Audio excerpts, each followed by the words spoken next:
So in problem 66, I need to find three things. Now there's actually a typo in the question. I want to find I1,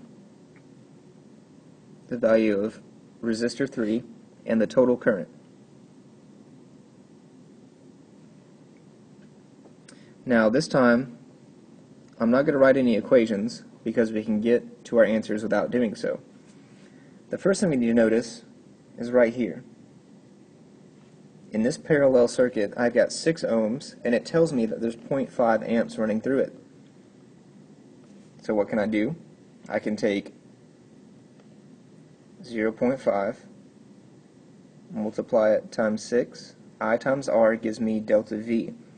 So that gives me 3 volts. So that's my potential drop.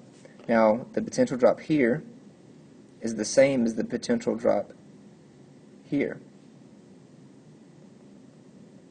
So what does that mean? That means that for this resistor, I can do the same thing, use Ohm's law. So I know that the potential drop is 3. I'm looking for my I1, and that's going to be times my resistance, which is 3. And so 3 divided by 3 gives me I1 equal to 1 amp. So the key thing to remember here was that the potential is constant, or the voltage is constant across parallel circuits. So if I have I1 is equal to 8, that's the current going this way.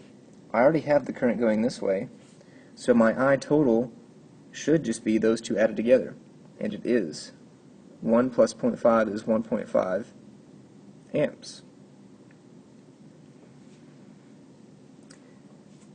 And so to get R3, I need to remember that if the potential drop across here is 3 volts, then what's left to be consumed? I start with 12.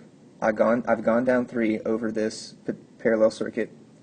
So what's left? What's my delta V3 here?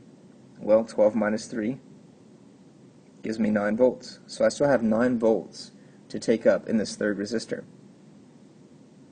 And I know that when I come back here, these two split currents add back together to get my total current coming out towards R3.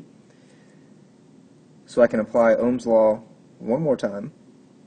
Delta V3 equals your total current times R3. So 9 is equal to 1.5 times R3.